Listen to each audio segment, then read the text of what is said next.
이번 주제가 가볍다라고 얘기하기도 애매한 게 중2들한테 들려주고 싶은 얘기니까 그렇게 가볍지는 않은데 뭐 할 말이 그렇게 많지는 않거든요. 그래서 한번 주의 깊게 보시고 제가 얼마 전에 블로그하고 이채비에다가도 중2 때 영재고를 쓰는 게 좋다 뭐 이런 식으로 올렸는데 결국에는 한 번쯤은 본인이 시험을 겪어봐야지 그 시험이 어떤 유형이고 어떻게 공부를 할 수 있는지 대비가 좀 되는 게 있거든요. 거기에다가 뭐 여러분들은 잘 겪어보셨을 텐데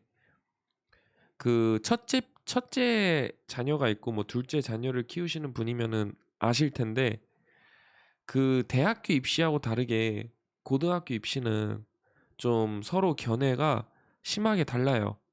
이렇게 뭔가 공통된 의견도 없고 뚜렷한 정보도 없고 그냥 누구 입에서 나오면은 그 입에서 나오는 말이 이렇게 좀 뭐 증거도 없지만 일단은 사실이 돼버리는 경향이 많거든요.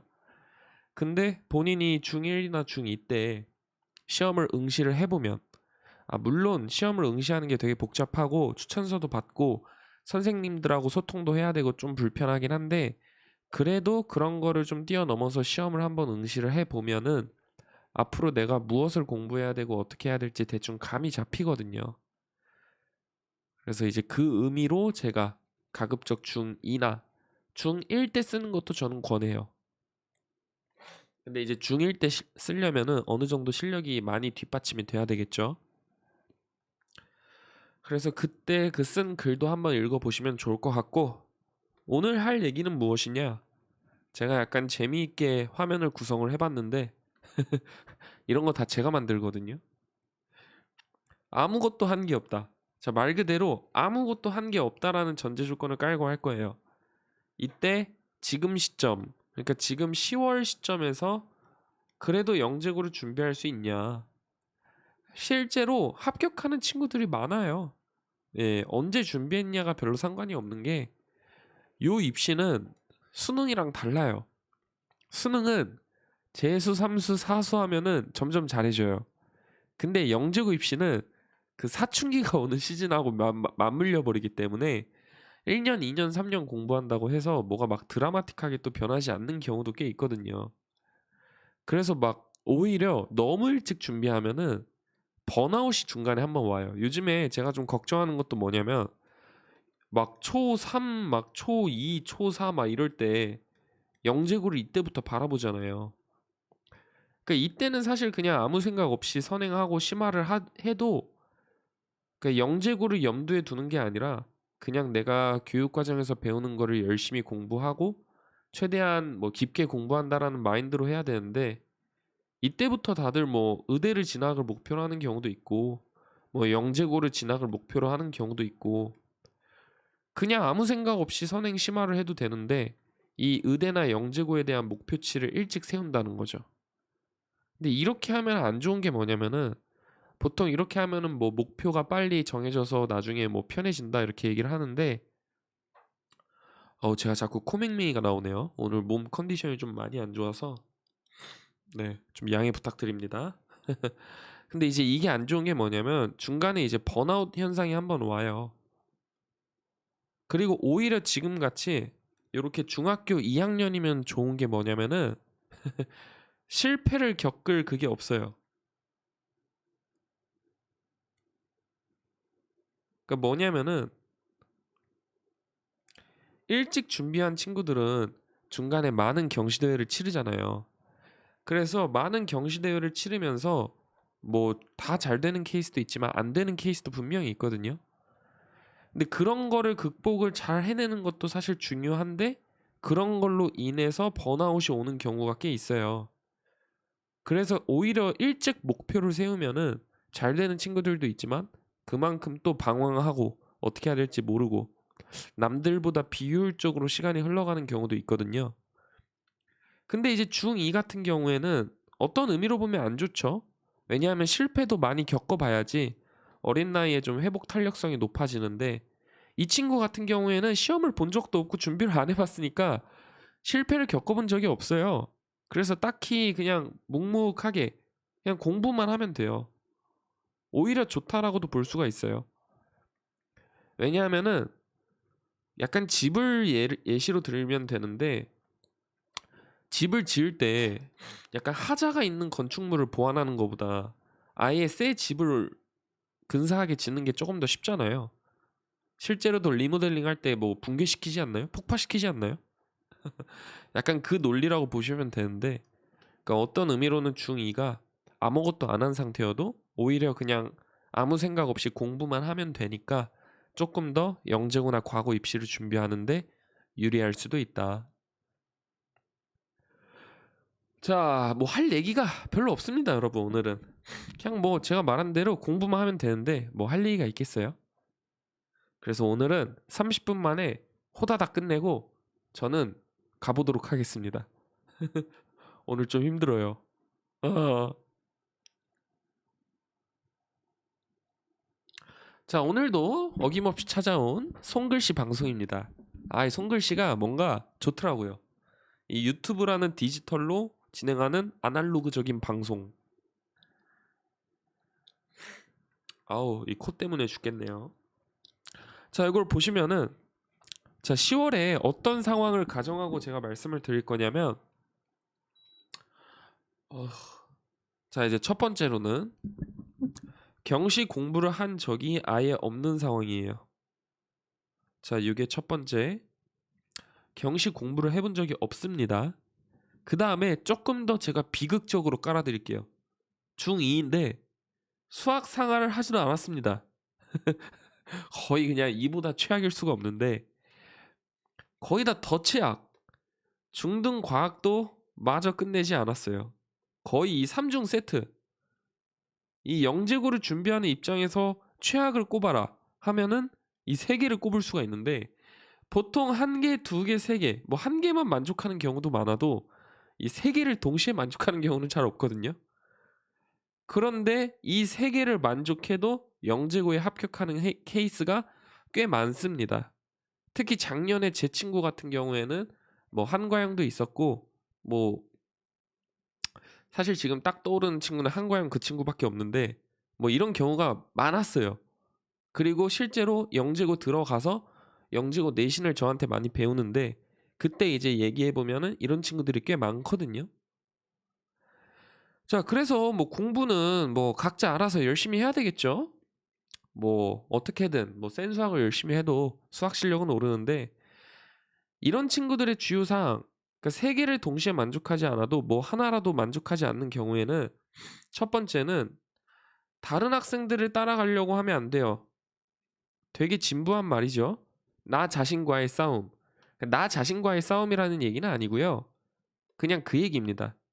그 뱁새가 황새 따라가려다 다리 찢어진다라는 약간 그런 느낌이라고 보시면 되는데, 예를 들어서 저는 일단 지금 기어 다니고 있어요. 근데 기어 다니고 있는데 이 눈높이가 우사인 볼트에 맞춰지면 안 됩니다. 나는 지금 기어서 걸어 다니려고 하고 있는데 이 영재학교 공부하다 보면은 우사인 볼트를 따라잡으려고 하는 친구들이 많아요. 그러니까 우사인 볼트라고 얘기하는 그 친구들은 경시 공부를 이미 어느 정도 했던 친구들, 경시 경험도 있고 상위권을 차지하는 친구들을 얘네들을 따라잡으려고 무리하시면 안 되거든요. 즉 아래 얘기하는 것처럼 상위권 대상 공부 방식을 따라가면 안 돼요. 이 상위권 공부 방식이라는 거는 뭐냐? 영재학교를 준비하는데 보통 이 시점에 상위권인 친구들은 뭐를 들어가냐면 실전풀이나 아니면은 뭐 수학을 좀 등한시하거나, 저 같은 경우에는 수학을 등한시하게끔 시키는데, 만일에 지금 경시가 어느 정도 다 된 시점에서 뭐 10월에 사실 실전을 들어가는 미친 사람은 없고 보통 뭐 12월쯤 그때쯤 실전을 들어가는데, 그렇게 남들이 실전을 들어갈 때 같이 따라 들어가려고 하면 안 돼요. 왜냐? 그 친구들은 보통 경시 공부하면서 이거저거 다 공부해보고 이제는 더 배울 거나 실력을 쌓기보다는 그 시험 자체에 본인을 맞추려고 하는 거기 때문에 실전 공부를 일찍 들어가는 건데, 그게 아닌 친구들이 일찍 들어가려고 하면은 딱 그거예요. 내가 뭔가 배운 게 있어야지 문제를 푸는데 배운 게 없잖아요. 그러니까 이 배운 거라고 얘기를 하는 게 딱 이론이라는 게 아니라 그냥 뭔가 문제를 푸는 기법이나 뭐 다양한 체계화된, 그러니까 예를 들면은 센 수학 같은 거 책을 보시면은 기본 개념이 나와 있고 그 개념에 대해서 활용 문제가 나오면서 아, 이런 기법은 이렇게 활용을 하는 거구나. 이렇게 배워서 우리가 실력을 쌓아 나가는 건데 실전형 문제들은 어떻게 돼 있어요? 그냥 말 그대로 1번에서는 이거, 2번에서는 이거, 3번에서는 이거. 그 주제별로 다루는 게 아니라 1번, 2번, 3번이 다 따로 노는 거거든요. 그러니까 이런 거는 사실상 내가 기존에 무언가를 잘 배워놨을 때 그거를 체계화시켜서 실전에 써먹는 건데 그거를 안 한 채로 그냥 다른 친구들 실전 들어가니까 나도 따라가야지 하고 들어가면은 오히려 꼬인다라는 거죠. 오늘 갑자기 왜 시청자 수가 늘어났죠? 어디서 좌표 찍었나? 자, 그래서 실전식 공부는 최대한 늦게 들어가셔야 됩니다. 이런 친구들 기준에서는.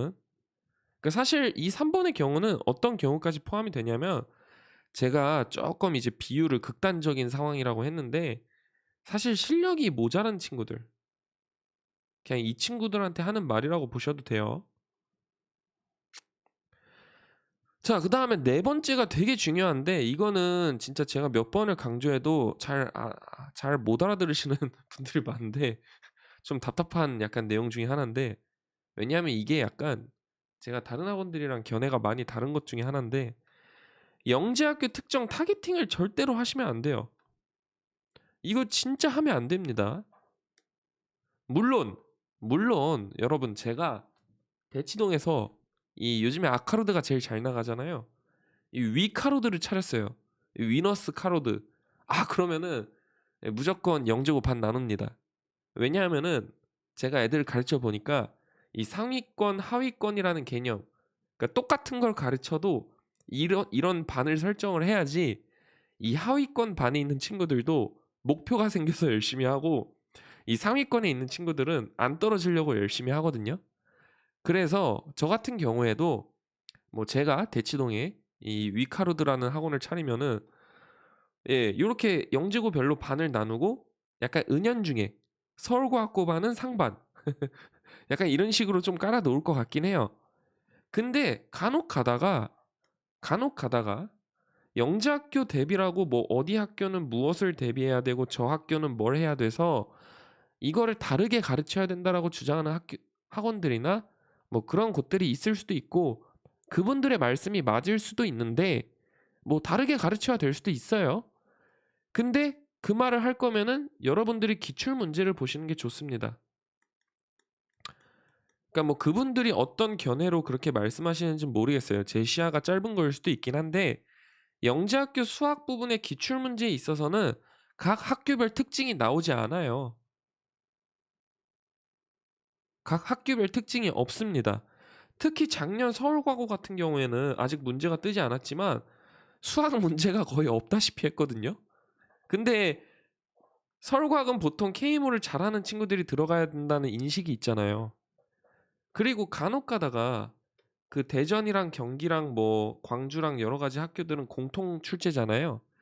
근데 이 공통 출제가 좀 인식이 사실 낮아요, 여러분. 뭔가 저는 왜 그런진 모르겠는데 이 공동 출제 학교들은 서울 과거보다 급이 많이 낮다라는 인식이 좀 은연중에 있지만 실제로 문제들을 봤을 때는 공동 출제 문항들이 서울 과거 문항보다 난이도가 높은 경우가 훨씬 많거든요. 근데 우리가 서울 과거가 뭐 대전이나 뭐 다른 영재학교보다 낫다라고 얘기를 안 하는 이유는 이 학교에 잘하는 친구들이 많이 쓰니까. 그래서 시험 문제에 따라서 우리가 대비를 하는 게 아니라 약간 인식이에요. 인식. 딱 인식이라고 보시면 됩니다. 그러니까 영재학교에 지금 순위가 있는 거는 잘 모르겠어요. 뭐 그 내부적으로 학교 안의 시스템이나 아니면 대학 진학률이나 뭐가 다를 수는 있지만 그 문항 자체 저희가 일단 들어가야 되잖아요. 근데 그 입학 시험이라는 그 들어가는 자체를 보면은 영재학교 특정 타겟팅이라고는 존재하지 않아요. 기출 문제만 봤을 때. 그렇기 때문에 예, 간혹 가다가 뭐 나는 경기니까 뭐 이 부분만 공부하면 되겠다. 뭐 나는 이거는 공부할 필요 없어. 이 영재고는 기하가 적게 나와. 이따구로 공부하실 거면은 안 하시는 게 낫습니다. 뭐 그냥 제가 지금 장난삼아 세게 말씀드린 거고 그렇게 아예 생각을 안 하시는 게 좋다 이 얘기예요. 아시겠죠? 네, 요거 진짜 중요합니다. 예, 제가 뭐 아무리 얘기해도 뭐 학원들에서 맨날 타겟팅 하니까 어쩔 수 없는데 제가 그렇기 때문에 굳이 제가 설득을 하는 것보다는 기출 문제를 직접 겪어보는 게 중요하다는 거예요. 기출 문제를 본인들이 한 번씩 풀어보면은 그 안에서 난이도 차이는 있어도 문제 유형의 차이는 없거든요. 그래서 자꾸 이런 얘기가 시중에 도니까 그래서 제가 여러분들한테 중1, 중2 때 직접 꼭 영재학교를 치러보라고 하는 것도 요 이유가 가장 큽니다. 왜냐하면 타겟팅을 하면 안 되거든요.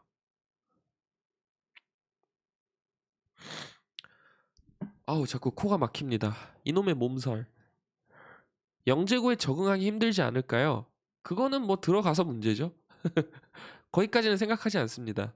근데 영재학교를 들어가는 거에 있어서의 기출 문제에 따른 공부를 봤을 때는 타겟팅이 필요 없고 어느 학원을 가도 영재학교에 입학 후에 적응을 잘할 수 있는 공부를 시키는 학교는 전혀 없어요.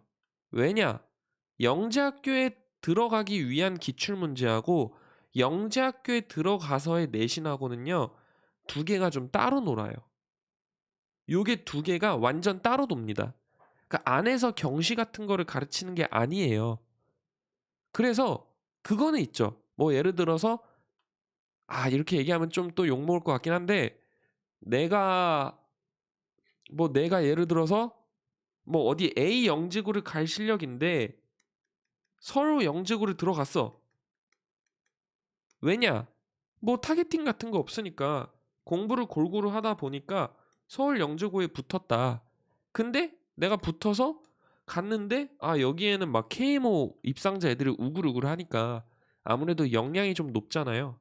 뭐 그래서 적응하기는 힘들 수가 있죠.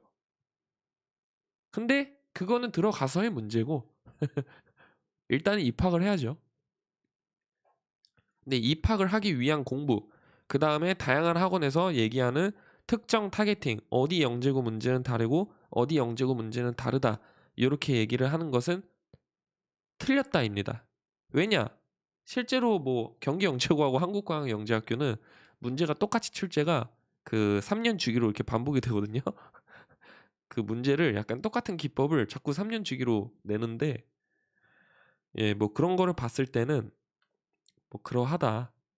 그래서 실력이 안 되는 친구일수록 타겟팅은 더더욱 하시면 안 됩니다. 왜냐? 일단은 이때는 많이 배워야 될 시기인데 가뜩이나 못 하는데 특정 타겟팅을 하면 어떡해요?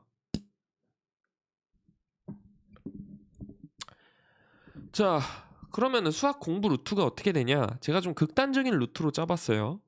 극단적인 루트, 경시 공부를 한 적이 없고 수학 상하도 진행이 잘 안 돼 있는 경우. 자, 이 경우를 제가 한번 짜봤는데 사실 조금 말도 안 되게 무리해야 돼요. 제가 짠 커리는. 근데 이렇게 해야지 그래도 영재고에 좀 들어갈 수 있는데 첫 번째는 뭐냐? 수상하고 수원까지를 빠르게 하라는 겁니다. 지금 10월이잖아요. 근데 솔직하게 얘기해서 지금 중2인데 수상화를 아예 해보지 않았다는 저는 아이고 그럴 수도 있지만 그런 친구들이 많을 거라고는 생각을 안 하거든요. 그래서 이 공부 방식을 언제까지 해라? 11월까지? 완전 말도 안 되는 컬이죠. 그래서 제가 말씀드린 겁니다. 근데 이 시점에 이렇게 안 하면은 뒤에가 더 힘들어요. 기간도 짧아서. 그래서 수원은 해도 되고 안 해도 되는데 가급적 하세요. 특히나 경시를 늦게 들어갈수록 안정적으로 좀 우리가 어느 정도 지식을 쌓으려면은 수원까지는 하셔야 됩니다. 요즘 교육 과정에서는 대수 파트죠. 그 다음에 다소 특이한 교재가 있는데 제가 사실 이거 설명하기 전에 이미 제 학생은 다 사놓으라 그래서 아마 이제 교재가 품절됐어요. 제가 얼마 전에 좀 제가 한동안 좀 쉬운 문제집들은 보지 않았는데 최근에 이제 제가 스스로 교재를 좀 만들면서 우리나라에 있는 교재랑 교재는 지금 다 보고 있거든요. 근데 성대경 씨하고 KMC가 제 인식에서는 완전히 문제의 상태가 안 좋은 그거였었는데 애매하잖아요. 근데 생각보다 되게 훌륭하더라고요. 근데 어떤 의미로 훌륭하냐면은 KMO 대비로 훌륭한 게 아니라 완전 경시 입문? 그러니까 제일 어려운 게 KMO 1차 한 4.5점 수준인데 경기 입문이 아니라 경시 입문. 그러니까 약간 경시 문제에 대한 유형 파악이라고 해야 되나? 그 단계로 교재가 꽤나 좋습니다. 생각보다 엄청 좋더라고요. 그래서 저는 제 학생들한테 미리 다 사놓으라고 했기 때문에 교재가 지금 품절돼 있거든요. 근데 이게 두 달인가 한 달마다 들어오는 것 같아요. 아니면 몇 주인지 그 사이트에 문의를 해보셔야 되는데 성대경시 아니면은 KMC 둘 중에 하나만 선택을 하셔도 돼요. 근데 뭐를 사냐? 중3 후반부 거를 사시면 됩니다. 요거가 약간 좀 경시대회 유형이랑 그 맛보기 형태로 해주면서 이 수상화 수원이랑 하면은 조합이 꽤 좋거든요. 조합이 되게 좋아요. 그러니까 뭐라고 해야 되지? 제가 이렇게 조합을 짠 이유가 선행을 하면서 사실 선행을 나갈 때는 선행에만 집중을 해주는 게 좋은데 지금 중2잖아요. 거기에다 급하잖아요. 그런데 경시를 해야 되는데 얘가 지금 배운 게 없어. 그래서 중등 수학을 토대로 내가 어느 정도 경시를 문제를 겪어보면 좋은데 그게 뭐가 있을까 해서 제가 찾아보니까 KMC하고 성대경시더라고요. 다만 중3 후반부 거 빼고는 볼 필요가 없습니다. 딴 거는 다 별로예요. 요거 아니면은 고1 전반부. 근데 고1 전반부는 지금 팔지 않아요. 그 중1하고 중2는 또 성대경시 KMC가 별로 안 좋아가지고 중3 후반부 거만 보시면 되거든요. 그래서 이거를 사실 말도 안 되는 속도긴 한데 이게 전제 조건이 뭐냐면은 수상화는 그래도 어느 정도 했다 이거예요. 그래서 지금이 10월인데 거의 불가능하겠지만 가급적 여러분들이 열심히 하셔서 11월까지는 이렇게 공부를 하셔라. 성대경시하고 KMC는 목표를 어떻게 잡아야 되냐? 일주일에 한 주 2회 모의고사 정도. 그러니까 메인은 수 원 파트를 나가면서 KMC하고 성대경시를 하는 거죠. 그 다음 참고로 제가 지금 말씀드리는 커리가 독학입니다. 그러니까 완전히 저는 말도 안 되는 상황을 가지고 잡은 거예요. 그리고 가장 좋은 거는 제가 다시 얘기하지만 처음 얘기하지만 위너스 KMO 인강을 여러분 위너스 KMO 수업을 듣는 게 아주 좋습니다. 짤막 광고. 근데 지금은 이미 어느 정도 진행이 돼서 좀 애매하긴 한데 하하. 근데 뭐 제 수업은 싫다라고 느끼시는 분들도 있고 학원을 다니시는 분들도 많으니까 그런 분들을 이제 타겟으로 해서 설명을 드리는 거예요. 다시 한번 기억하십시오. 뭐라고요? 위너스 KMO. 여러분이 안 들어도 주변에다가 좀 홍보 좀 많이 해주세요. 자, 경시 공부. 자, 어쨌든 요 정도로 이게 기본기를 다지고 죄송합니다, 여러분. 자, 기본기를 다지고 그 다음에는 경시 공부인데 뭐 말들이 많이 많죠. 창의 수학이라는 말도 있고 뭐 KMO 대비라는 말도 있어요. 똑같습니다. 근데 이제 창의 수학을 조금 조심하셔야 되는 게 여러분 창의 수학이라는 게 뭐냐면은 말 그대로 영재학교 대비 문항들인데 KMO는 그래도 좀 이론을 같이 배우면서 간다면은 얘는 문풀 위주거든요. 자, 그래서 일단은 아래를 먼저 보면은 이론을 배우면 좋아요. 가끔씩 늦게 경시를 공부하는 분들 중에서 나 이론을 안 배웠는데 어떻게 하냐. 약간 이렇게 얘기를 하시는 분들이 많은데 경시 공부에서는 그 이론을 약간 이렇게 이해를 하시면 안 돼요. 내가 A라는 이론을 배웠으면은 이 이론을 배워야지만 풀 수 있는 문제들이 A, B, C가 있구나. 그렇기 때문에 이 A를 배워야 된다. 그러니까 요게 맞는 소리예요. 이게 어디서 맞는 소리냐면은 선행 공부에서는 맞는 방식인데 경시 공부에서 우리가 A라는 이론을 배우는 이유는 뭐냐면요. 요 이론을 쓰는 게 아니에요. 요 이론을 쓰는 게 아니라 A라는 이론이라는 문제예요. 그 이론도 어떻게 보면 수학 문제잖아요. 그러면은 그 이론에 대해서 증명하는 과정이 있죠. 그 증명하는 과정이 있고 이거를 몰라도 푸는 문제가 A, B, C가 있는데 얘를 알면은 그게 더 발견이 되는 스타일. 그 이론이라는 게 선행에서의 이론이랑 경시 이론이 다른 거예요.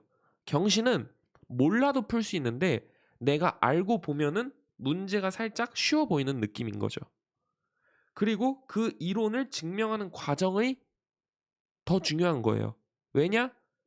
선행에서는 이론은 말 그대로 진짜 이론인데 경시에서의 이론은 문제가 워낙 중요하니까 그거를 뭐라고 하자? 이론이라고 얘기를 하자. 약간 요 느낌이라고 보시면 되거든요. 그렇기 때문에 너무 막 이론 얘기하시는 분들이 있어요. 아, 나 이론을 해야 되니까 막 KMO 바이블 해야 되지 않나. 아니면은 막 KMO 영역별 이론을 수업을 들어야 되지 않나. 이렇게 얘기를 하는데 요 단계에서는 그런 거에 집중하기보다는 서술형 공부 방식. 그러니까 다른 말로 얘기해서 증명 문항들. 그 증명 문항들이 따지고 보면 이론이거든요. 그러니까 어느 정도는 이론에 대한 집착을 버리시고 증명하는 내용에 대한 문제를 열심히 공부를 하셔야 된다. 그 다음에 좀 괜찮은 책들이 있어요. 이거 참고로 독학용입니다. 이거 좀 많이 어려운 책인데 평면기하의 테크닉이에요. 요 1번이랑 2번이란 책이 있는데 둘 다 상당히 어렵습니다. 왜 그러냐면은 서술형 공부를 제가 좀 추천을 해드려야 되는데 적당한 난이도로 하면은 실력이 안 올라요. 그러니까 여러분 이게 적당한 난이도로 해도 좋아요. 언제? 시간이 넉넉할 때. 근데 시간이 부족할 때는 본인이 공부하기 조금 버거운 수준의 공부를 어느 정도 원활하게 해야지 실력이 늘거든요. 그래서 많이 버겁긴 한데 답지가 워낙 잘 돼 있어서 또 이해는 하실 수 있을 거예요. 그래서 독학을 하는 경우는 어떻게 하냐? 자, 장환수학이라는 책 영역별로 진행하는 거 요거를 하고 그 다음에 경시기하의 테크닉과 평면기하의 아이디어 요 둘 중 하나를 보시면 돼요. 만일에 독학을 한다면은 KMO 바이블 같은 것보다는 장환수학이 좀 더 좋아요. 참고로 장환수학이 제가 요거 책이 좋아서 추천드리는 게 아닙니다. 이거 책이 그렇게 좋은 책입니다. 좋은 책인데 이것보다 더 훌륭한 책들도 많아요. 근데 이제 이 책이 뭐에 좋냐면은 단기 공부에 되게 괜찮아요. 근데 이 책을 메인으로 잡고 어린 나이에 쭉 공부하는 거는 오히려 안 좋은 게 설명이 너무 좀 애매해요. 그래서 어린 나이에 뭐 정수론 같은 거 공부한다 하면은 마두식 책이나 뭐 마두식 원장님의 책, 그러니까 마두식 정수론 책이나 이런 거를 보면 좋은데 근데 이제 단기적으로 문제풀이 위주의 공부를 할 때는 장환수학이 꽤나 괜찮다. 그리고 장환수학에 있는 기하 파트 교재가 뭐 좋은 책이나 아쉬운 게 좀 많습니다. 좀 책이 곤란해요. 좀 곤란한 책이 좀 기하 파트라고 보는데 예, 그래서 이쪽 기하는 좀 안 보셔도 되고요. 경시 기하의 테크닉이나 평면 기하의 아이디어 같은 거를 하나 골라서 요거를 2월까지 좀 많이 힘들 겁니다. 그래도 요걸로 하면은 경시 공부를 하는데 어느 정도 이 기초는 잡아줄 수가 있습니다. 요거를 좀 학생분들이 보셨으면 좋겠는데 제가 가끔 그 DC 인사이드 영재고 갤러리를 들어가는데 거기 혼자 공부하는 친구들이 꽤 있더라고요. 좀 다들 말이 좀 험하긴 한데 뭐 어린 나이엔 다 그러니까. 근데 이제 좀 공부를 진짜 지방에서 열심히 하려는 친구들도 있는데 그 친구들 같은 경우에는 지금 시점에 이렇게 공부를 하면 꽤 좋을 거예요. 근데 뭐 사실 대부분 학원을 다니죠. 자, 학원을 다니는 경우에도 제가 좀 추천을 드리려고 하는데 이 학원에서 공부하는 방식이 첫 번째로 단답형 문풀을 진행하는 학원들이 있고 서술형 문풀을 진행하는 학원들이 있어요. 근데 만일에 단답형 문풀을 진행하는 학원 대부분 이럴 텐데 이럴 때는 서술형 공부를 무조건 추가로 해주시는 게 좋습니다. 그에 대한 교재로 제가 갖고 온 게 1번이랑 2번 경시 평면기하의 테크닉과 경시 대수의 테크닉이었어요. 자, 그 다음에는 아마 대부분은 서술형 문풀식 수업을 할 텐데 이런 경우에는 사실 학원 내용을 100% 소화하는 게 제일 중요해요. 100% 하셔야 됩니다. 100% 학원 내용을. 그 다음에 추가로 해주면 무엇이 좋냐라고 했을 때 아까 얘기한 전반기 성대경시나 KMC 이거 뭐 얘기하는 거냐면요. 고1 거 얘기하는 겁니다. 중학교 거 아니에요. 고1 거 전반기 성대경시 KMC를 같이 보거나 아니면은 조금 수준이 되는 친구, 나는 조금 어려운 걸 봐도 되는 친구다라고 하면은 KMO 기출문제집을 보셔도 괜찮습니다. 1차죠. 그러니까 서술형이 핵심이에요. 근데 서술형 공부만 할 때는 단답형 그게 약해질 수도 있고 이 서술형 공부의 되게 큰 단점이 뭐냐라고 했을 때 공부가 살짝 루즈해집니다. 왜냐하면은 많은 문제를 공부할 수가 없거든요. 그렇기 때문에 내가 학원 내용을 다 소화하지 못하는데 루즈해지는 거는 말도 안 되는 거죠. 학원 내용을 다 소화하고 어느 정도 루즈해진다면은 단답형 문풀을 하는 게 나쁘지 않다. 그리고 이 단계에서 되게 중요한 게 뭐냐라고 했을 때 기출 분석을 너무 일찍부터 하시면 안 돼요. 그러니까 뭐 한 개년, 1개년 정도는 괜찮아요. 그런데 이 기출 분석이 영재학교는 사실 별로 의미가 없어요. 그러니까 중요하죠. 중요하긴 한데 그러니까 이게 폭넓게 봐야 돼요. 그러니까 모든 연도를 봐야 돼요. 왜 그러냐면은 제가 앞에서도 특정 타겟팅을 하면 안 되고 반드시 시험을 응시해 보라고 했는데 그 범위가 넓어요. 근데 이게 너무 막 작년 한 해 것만 보고 이러면은 사람이 그거예요. 약간 그 책 한 권만 읽으면은 위험하다고 하잖아요. 그러니까 보는 시야가 안 잡혔는데 작년 거 그거 하나만 보고서 약간 좀 사람이 보호 심리가 생겨가지고 딱 보면은 나는 이것만 공부해도 되겠다 이런 생각이 가끔 들 수도 있거든요. 그래서 좀 어느 정도 실력이 쌓인 채로 기출 분석을 들어가야지 기출 분석을 너무 일찍 하실 필요는 없고요. 사실 제가 추천하는 거는 최대한 늦게 한 4월에서 5월이에요. 너무 늦다라고 할 수도 있는데 저는 이때 하는 거를 오히려 더 추천합니다. 그 다음에 학원마다 특강이 깔려요. 영재학교 대비 주제별 특강. 이거 저도 제가 일하는 학원에 하나 깔 것 같긴 한데 듣지 마십시오, 여러분. 그 제가 수업하는 건 아니고 이제 제가 수업하는 학원에 하나 깔 것 같긴 한데 뭐 여러분 저도 어느 정도는 이제 돈을 벌어야 되니까 뭐 어쩔 수 없긴 한데 실력이 안 되는 친구들이 이런 거 절대 들으면 안 됩니다. 근데 실력이 되는 친구들 이런 친구들은 들어도 좋아요. 뭐 예를 들면은 뭐 세종과학예술영재학교를 대비한 입체 도형 특강. 사실 입체 안 나온 지 오래됐거든요. 그리고 입체 도형을 나온다고 해서 입체 도형을 공부할 필요가 전혀 없지만 그래도 본인 실력이 된다면은 이런 거 들으시는 거 괜찮습니다. 근데 실력이 모자랄 때 이 수업이라도 들으면 내 실력이 도움되지 않을까? 없습니다. 그런 거 없어요. 그런 경우에는 폭넓게 공부를 해야지 주제별로 특강을 들으시면은 오히려 안 됩니다. 그 다음에 뭐를 추천드리냐? KMO 1차 응시를 무조건 추천드립니다. 이놈의 새끼 이것도 KMO 강사 이거 팔아먹는 거 아니냐? 그 의미로 말씀드리는 게 아니라 잘 보면은 기세가 탑니다. 나 이거 KMO 잘 봤으니까 조금만 하면 되겠다. 못 보면은 본인 실력 파악이 되죠. 내가 실력이 이 정도구나. 열심히 해야 되겠다. 안 좋은 케이스가 없어요. 그러니까 이 KM 1차를 무조건 통과해야 되겠다는 의미로 보라는 게 아니라 어차피 영재학교 시험 공부나 KM 1차나 문제는 똑같으니까 그냥 본인 실력 체크를 하기 위해서 반드시 응시를 하라는 겁니다. 그리고 제가 항상 말씀드리지만 영재학교는 언제나 떨어질 가능성이 높죠. 그래서 영재학교 떨어질 때를 대비하자. 왜냐?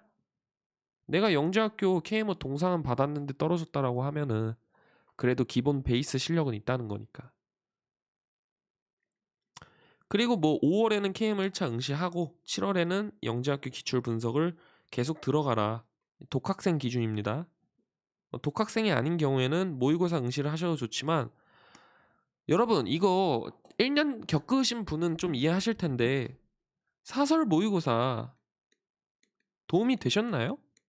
뭐 이게 좋았을 수도 있어요. 뭐 좋을 수도 있습니다. 뭐 저도 제 모의고사를 애들 치렀거든요. 근데 얘는 어떠한 기준도 되지 않아요. 어느 기준에도 절대 되지 않습니다. 뭐 사설 모의고사를 본다고 해서 뭐 합격선에 맞다. 뭐 어디 모 사교육 업체에 보면은 그 커트라인 넣으면 합격선이다. 뭐 말도 안 되는 소리예요, 그거.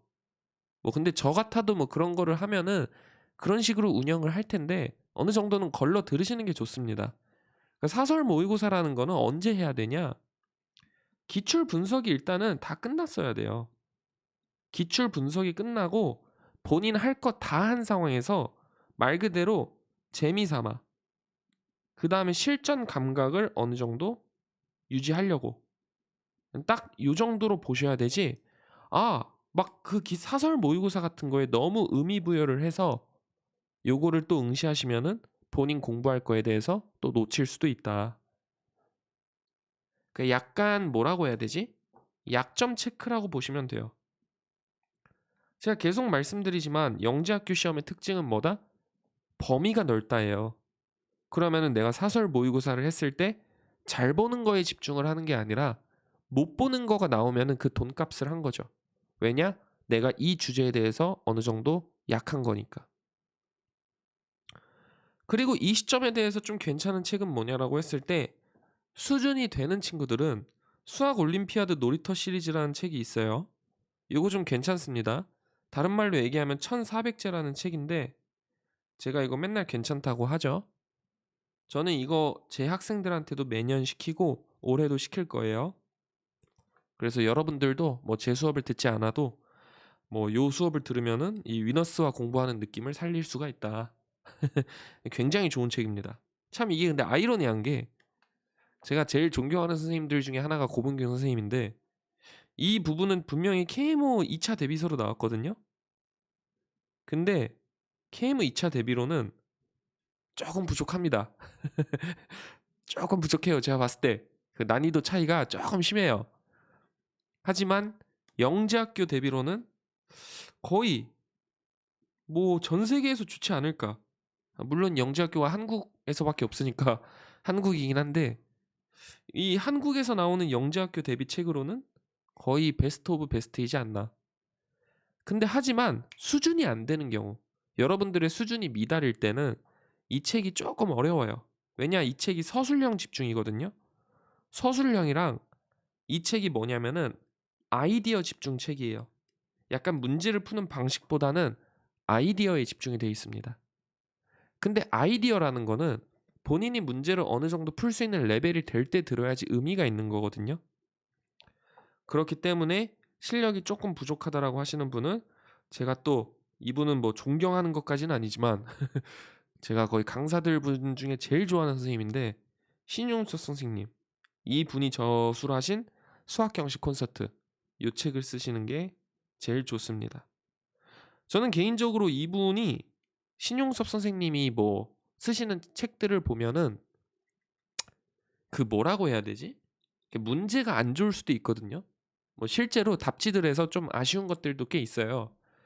근데 그 문제 구성하는 순서라고 해야 되나? 그 문제 구성 순서가 진짜 너무 좋은 것 같아요. 그 이렇게 뭐라고 해야 되지? 내가 이 문제를 풀고 다음 문제를 풀었을 때 그 뭔가 그 과정에서 얻는 거 있잖아요. 그거를 의도하신 건지는 모르겠는데 뭐 의도로 하셨겠죠? 그 부등식 해결 기법이라는 책도 그렇고 되게 짜임새 있게 교재를 구성을 잘 하시거든요. 제가 이 부분은 저도 항상 배우고 싶은데 예, 그렇기 때문에 실력이 부족하다라고 느끼는 친구들은 예, 수학 경식 콘서트를 보시고요.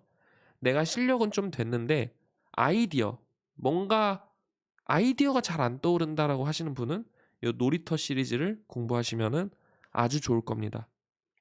독학생들은 그냥 둘 다 공부를 파시면 훌륭해요.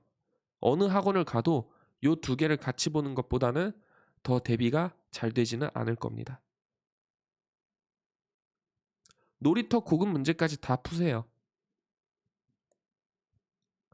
진짜 여러분 제가 장담하는데 물론 독학을 하는 게 정말 어려운 거 알아요. 근데 요거를 지금 들으시는 분들 중에 학생이 있다면은 학생이 지금 이걸 듣는 것만으로도 훌륭한 거거든요.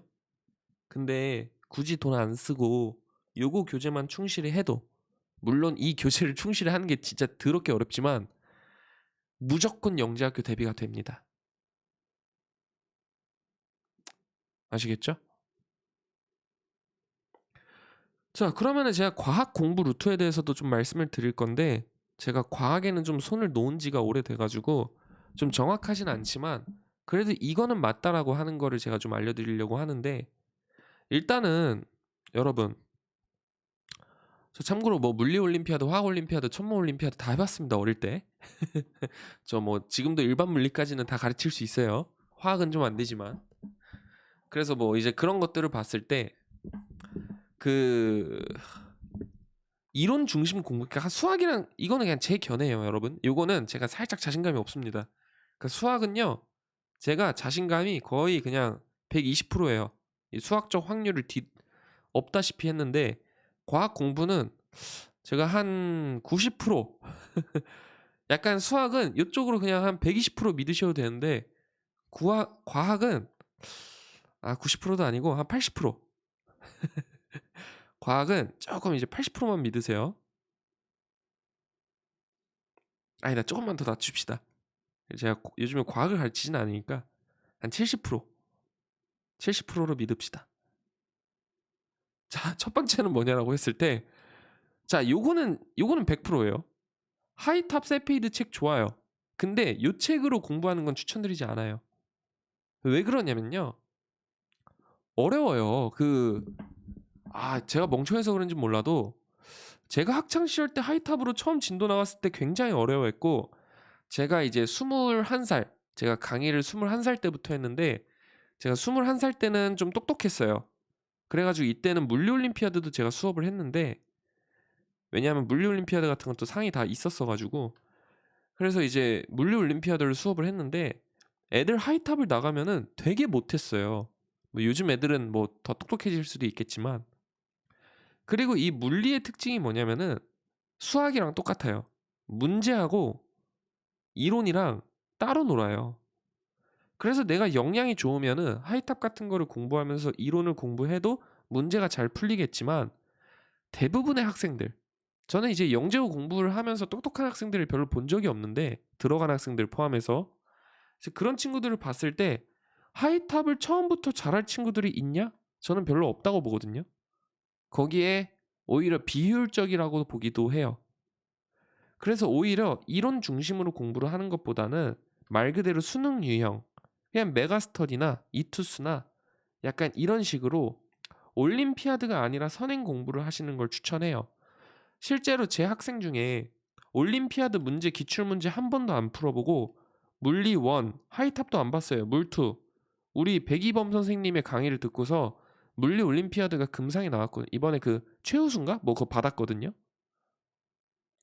작년에. 그래서 올해는 이제 고급인가 뭐 본다고 했는데 올림피아드 중급까지도 다 맞출 수가 있어요. 물 1, 2 수능 유형으로 공부를 해도. 그래서 뭐 여러분들이 아직 어린 나이에 과학을 들어가는 거면은 이론으로 들어가도 괜찮지만 어느 정도는 실전 감각이랑 시간이 없기 때문에 문풀에 다소 집중하는, 그래서 수능 유형을 대비하는 거를 강력하게 추천드립니다. 초강력. 약간 70%의 믿음밖에 없지만 초강력 추천이에요. 그리고 요거에 대한 견해는 과학학원을 가서 물어보시지 마시고요. 저는 항상 이렇게 생각을 하는데, 여러분들이 어느 정도 객관성이 있는 상담을 받으려면요, 수학도 그렇고 과학도 그렇고 학원에 가서 상담을 받는 것보다는 이채비 보면은 대학생들 있죠. 예, 대학생들한테 상담을 받는 게 조금 더 정확합니다. 왜냐면 아무래도 업체면은 좀 상술이 껴있을 수밖에 없고, 학원 입장에서도 제가 과학학원을 운영한다라고 해도 올림피아드 대비하러 왔는데 내가 물리 원 수능 특강으로 수업한다. 이러면은 엄마들 그냥 바로 나가거든요. 엄마들한테는 무조건 뭐라고 해야 되냐? 올림피아드를 대비한 하이탑, 세페이드, IOI 뭐 이런 책으로 수업을 한다. 디딤돌 물리 뭐 이런 걸로 해야지. 수능 특강이라고 하면은 저거 일반고 물리 학원에서도 배우는 거 아니야? 약간 이렇게 보거든요. 예, 그렇기 때문에 뭐 진짜로 이거를 해서도 물리 중급대까지도 충분히 최우수까지 가능하니까 예, 수능 유형으로 이 시점에는 공부하시는 게 100%, 1000%, 10,000% 맞을 겁니다. 그래서 목표가 뭐냐? 내년 2월까지 원래 물리는 2까지 나가주시면 되는데 영재학교를 대비했을 때는 사실 골고루 하는 게 더 중요하거든요. 그래서 물원, 화원, 생원, 지원을 내년 2월까지 시간이 너무 없긴 한데 어떡해요? 뭐 여러분이 늦게 시작했는데 뭐 한 4개월에서 5개월이죠.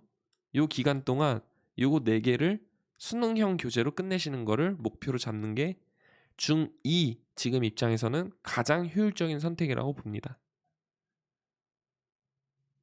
그리고 이때까지는 학원 가지 마세요. 학원 다니지 마시고요. 왜냐하면 이렇게 해주는 곳이 별로 없어요. 그리고 과외를 받으세요. 차라리. 영재학교생한테 과외를 안 보셔도 됩니다. 그냥 과외를 받으시는 게 좋아요. 통과를 하고 물원 화원을 가는 게 좋을까요? 아니면 통과를 패스할까요? 통과 패스하세요. 통과는 어차피 이제 여러분 입시상에서는 일반고 가도 해야 되고 물론 화원, 생원 지원 파트를 하면 통과는 또 자연스럽게 되기 때문에 통과는 패스하시는 게 좋습니다. 통과는 사실 어린 나이인 친구들도 원래는 패스하는 게 좋았는데 근데 이제는 수능에 나온다고 하니까 뭐 이제는 패스를 하면 안 되겠죠. 근데 이제 지금 중2인 시점에서는 패스를 하고 무조건 물론 화원, 생원 지원으로 가시는 게 베스트입니다. 그래서 이제 2월까지는 그러니까 2월 말까지예요. 3월 전, 개강 전, 학교 개학 전. 그때까지는 이렇게 해주는 학원이 있으면 좋은데 오히려 이렇게 해주는 학원이 지방에는 많아요. 송도에서도 제가 봤거든요. 그래서 지방에서 하는 학원 같은 경우에는 왜냐하면 지방 같은 경우에는 본인들이 올림피아드를 가르칠 수 없는 역량이라고 스스로 생각하는지는 몰라도 오히려 좀 하이탑 같은 거를 안 하고 수능형 교재로 많이 해요. 근데 오히려 그게 더 도움이 되거든요. 예, 그렇기 때문에 만일에 학원에서 하이탑 같은 거를 나가면은 그냥 냉정하게 얘기해서 과감하게 안 가시는 게 좋습니다. 왜냐하면은 메가스터디 이투스 강의가 너무 훌륭해요. 적당히 훌륭해야 되는데 너무 훌륭합니다. 진짜 너무 훌륭해요. 이렇게 잘 가르치는 사람이 있나? 예, 그래서 그렇게 하다가 근데 이제 3월쯤부터는요. 수학은 독학이 좀 돼요. 왜냐하면 좋은 문제집이 워낙 많아요. 뭐 수학 올림피아드 놀이터 시리즈도 있고 뭐 경식 콘서트도 있고 많은데 과학은 제가 좀 보는 눈이 없어서 그런가 몰라도 독학으로 아직 할 수 있는 시스템이 안 돼요. 물론 독학으로 붙을 수 있지만 좀 힘든 것 같더라고요. 엠베스트나 뭐 이런 데가 좀 과학 인강이 잘 돼 있어야 되는데 제가 봤을 때는 좀 부족합니다. 많이 부족해요. 그렇다니 물원, 화원, 생원 지원을 또 꾸준히 하기에는 또 다소 부족합니다. 그래서 가급적 이 시기에는 학원을 가시는 걸 추천을 한다. 아니면은 영재학교 기출분석 인강 뭐 이런 게 있으면은 이런 거로 가셔도 되는데 근데 이제 과학에서 제가 이게 문제를 삼는 게 뭐냐면은 과학을 주제별로 하는 거는 어느 정도 적중이 가능하거든요. 과학이 주제별로 시험에 나오는 거는 어느 정도 학원 입장에서 적중할 수가 있어요. 왜냐하면 뭐 요즘 뜨고 있는 과학 같은 거 뭔가 막 그런 게 이제 좀 옛날에 지진 났을 때는 지진 파트가 좀 많이 나왔거든요. 약간 그렇게 좀 학원에서 그 자체적으로 분석하는 게 좀 있기 때문에 과학은 가급적 이 막판 파이널 같은 경우에는 예, 학원을 다니시는 거를 추천한다. 아니면은 뭐 프라이빗 노트도 있지 않나요? 프라이빗 노트도 마지막에 과학 같은 거 파이널 하지 않나요? 뭐 차라리 이런 수업도 괜찮다. 네. 그러니까 제가 얘기하는 거는 이전까지는 요 3월 전까지는 실력을 쌓을 때는 내가 영재학교 대비라는 생각을 좀 버리시고 그다음 그냥 말 그대로 일반고를 가기 위한 공부, 수능형 공부 여기에 집중을 하는 게 베스트고요. 그 이후 3월부터 파이널을 들어갈 때는 말 그대로 영재학교에 포커스를 둔 그 공부를 하시는 게 여러분들한테 도움이 될 거라는 겁니다.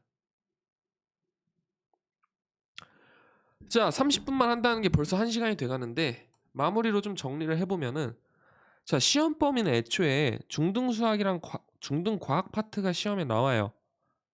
즉, 무엇을 많이 알고 있느냐의 싸움이 아니라 좁은 범위에 대한 활용 역량이 높은가에 대한 질문이에요. 시험 자체가. 그리고 문항 난이도가 생각보다 여러분 생각대로 높지 않아요. 그리고 커트라인 또한 낮아요. 커트라인이 낮습니다. 생각보다. 밖에 나와서 채점하고 시험 잘 봤다.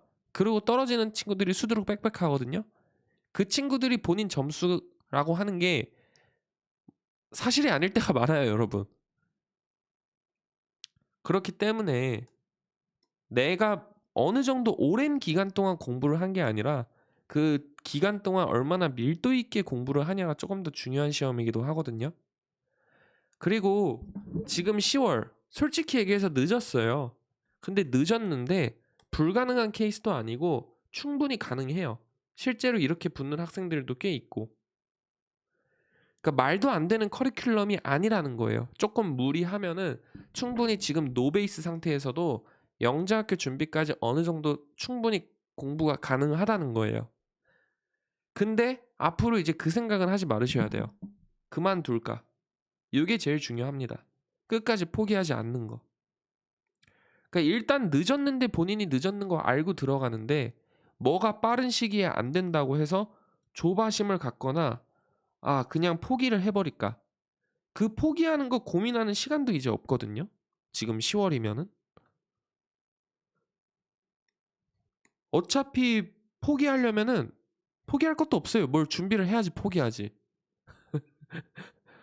예, 그렇기 때문에 지금 상황에서는 조바심 느끼지 말고 아까 얘기했던 것 같이 막 다른 학생들을 바라보면서 걔네가 하는 걸 똑같이 따라하려고 하지 말고 상위권 대상으로 공부 방식을 따라하지 말고 영재학교 특정 타겟팅을 절대로 하지 말면서 끝까지 포기하지 않고 준비를 하시면은 지금 상황에서도 좀 안 좋은 상황이지만 중2 때 충분히 준비해서 내년 영재고 합격이 가능할 겁니다.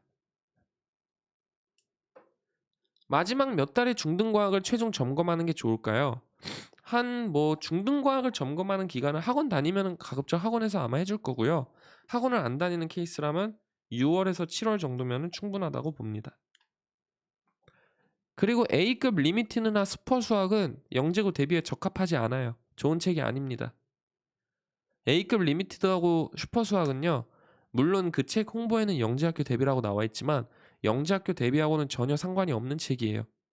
그 책은 그냥 중등 심화용입니다. 그리고 수준이 낮아요. 영재고 대비에는. 네, 그래서 그 책을 지금 공부할 시기는 전혀 아니다.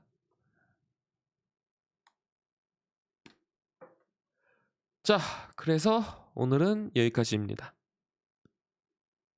아이고 힘드네요. 몸 상태가 안 좋아가지고. 어때요? 좀 도움이 되셨습니까? 뭔가 이렇게 칠판에다가 쓰면서 하니까 저한테 수업 듣고 있는 것 같지 않아요?